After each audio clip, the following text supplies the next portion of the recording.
And really, this is an opportunity for you all to just speak to I suppose, people in the room who are listening to you, to share your experiences or to ask questions maybe, and just to say, you know, you're wanting further information yourself because you're just about to go into that process, I believe.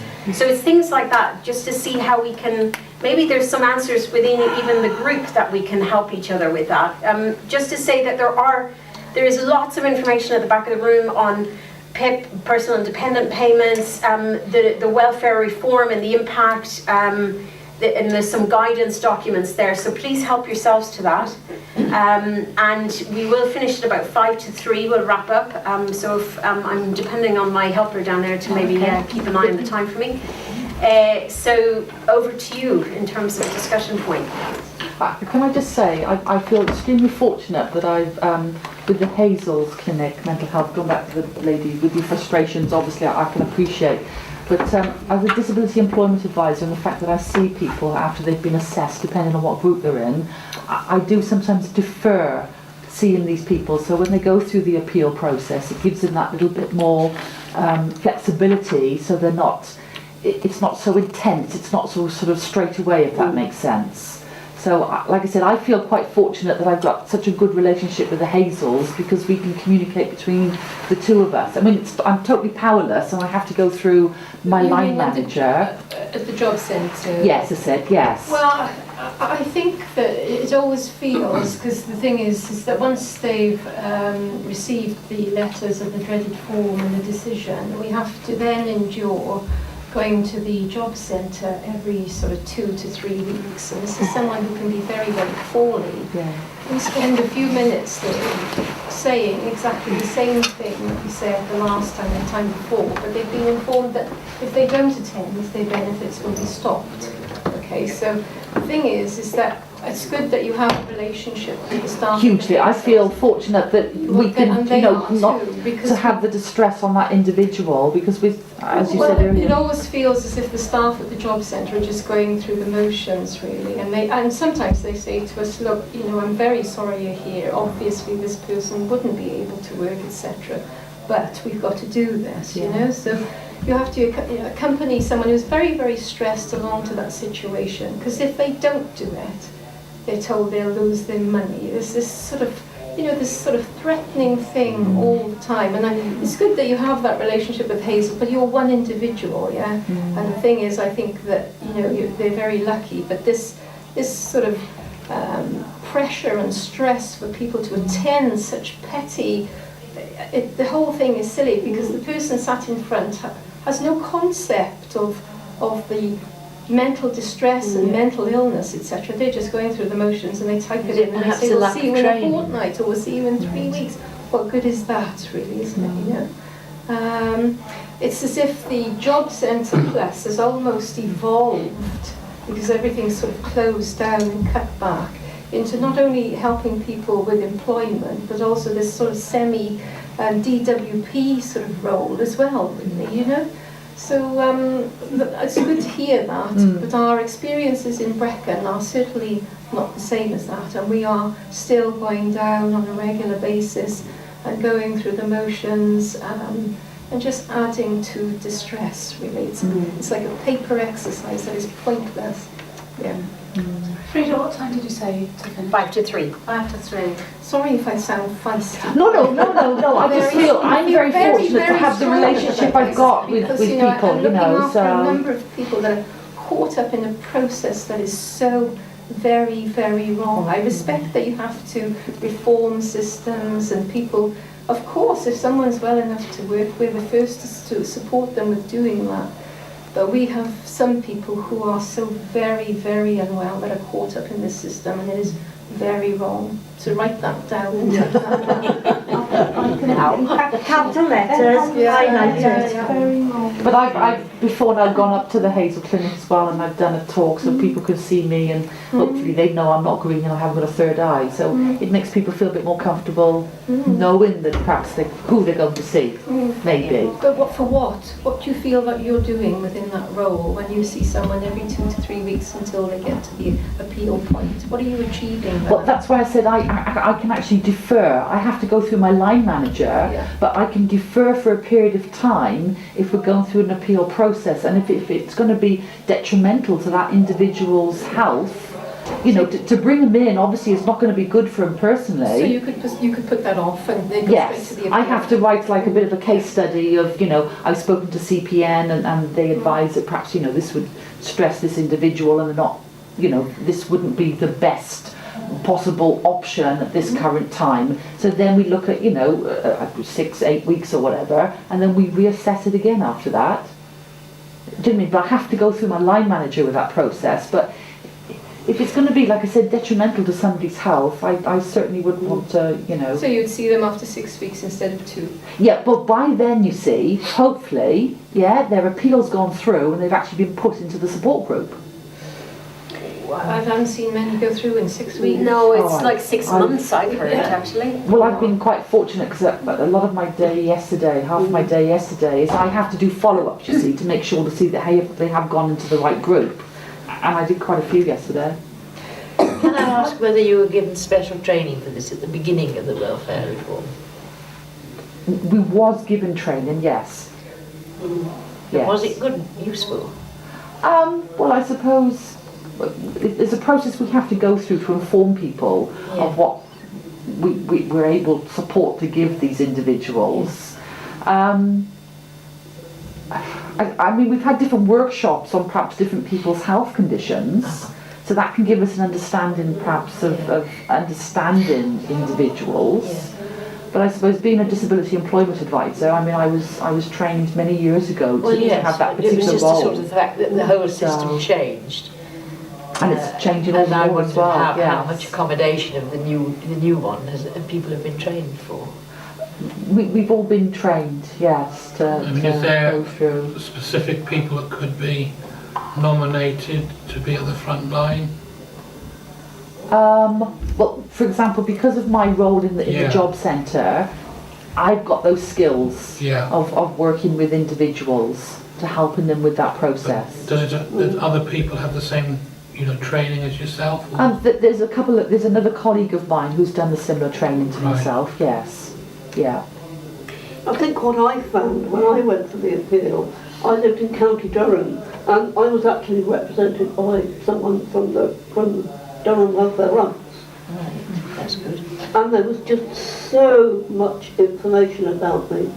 And he knew exactly what he was doing, he knew where to go, he got them on one sentence. So there was a welfare rights organisation Yeah. that you were able to Yeah. tap There into. would be up I went there, to the wouldn't local there? citizen society bureau and they put me in. Right, I don't know enough about Powys. Is that even on the? I have no idea, I'm afraid. Actually, it's the first I've ever heard of. There's absolutely no way that I would have got it back without him. Right, okay. But So that's, also what I found was that what was most difficult for me at the time when I had to appeal was that it was a point, my condition fluctuates, yeah, and it was a point that I was actually going through quite a good period. yeah, But in order to get it back, I had to think about what I was like at yeah. my worst, when I couldn't do this and that and the other.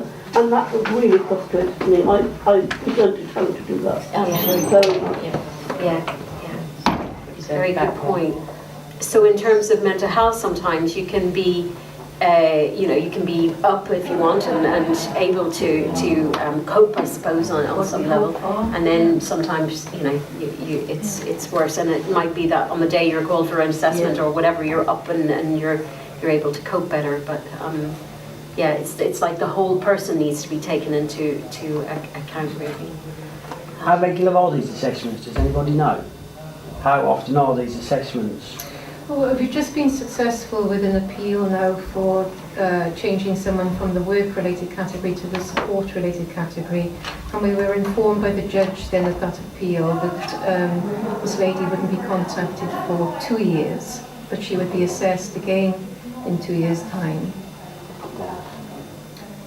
Because it depends on people's health conditions. Because some of depends some on of their them are more, prognosis. yeah, some of them are more pay group says, and we've got to go through this again in another 6 months. Yeah. And they said, we've been through all this horrible experience, and then 6 months later we've got to do it all again. I mean, even with 3 years distance, it's still something hanging over. It doesn't go away, and it's going to be stressful.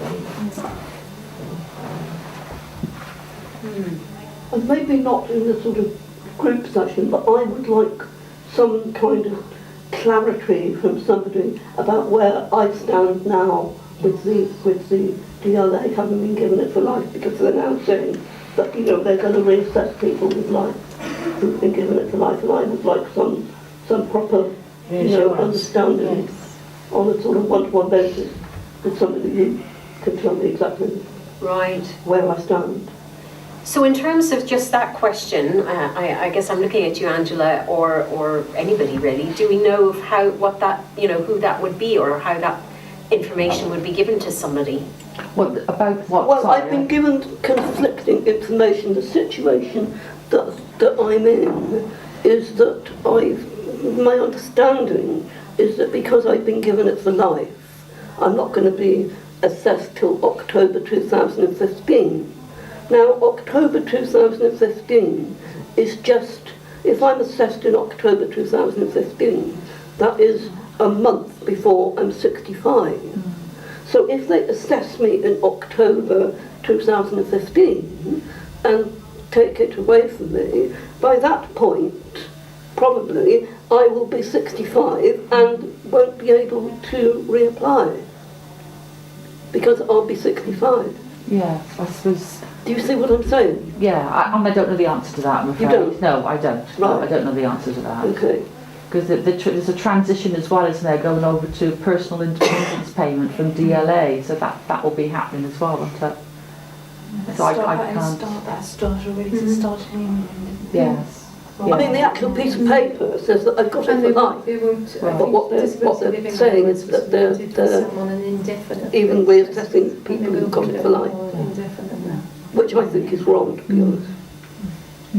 So really, the key message here is there's just a lack of information, or if there is information, it's just so befuddling Yeah. that people can't figure it out, and they need help in terms of trying to do that.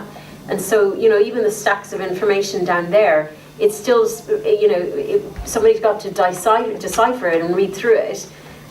Whereas what I'm really hearing from, I think yourself, Sarah, is that somebody from Welfare Rights, or somebody just that one-on-one to be able to support people to go through that process is really, you know, would be the ideal thing. Yeah. But there are staff cut-ins everywhere Yeah. as well. Yeah. That's right, like there's no Citizens Advice Bureau in Yeah. Landrinda anymore. There used to be an office. I mean, they have a surgery, you come at Mid-Powys Mind, and I know they were having a surgery over at the doctor's surgery, but that doesn't happen They're so anymore. poor funded. You know, and there's no Yeah. backup for people either, and then they have to make a phone call or That's an right. appointment, and, you know. So with that's money being stressful, pulled too. away from key services like the third sector or like the voluntary sector, CAB and so on, that's another issue. So the whole system really is just not working for people. But it's still evolving, really, isn't it? It's been rushed into.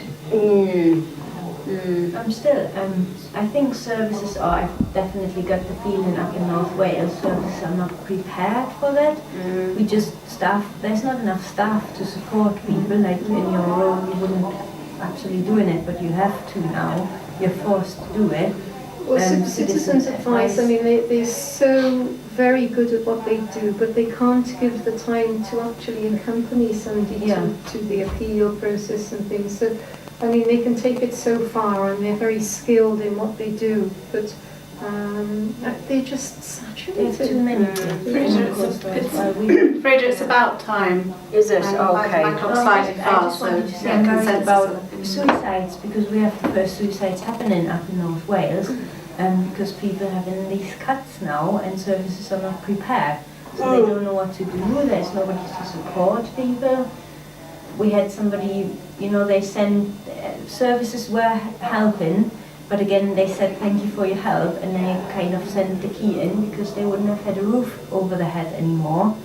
And it's happening, and it definitely happens in these pilot studies they do across England.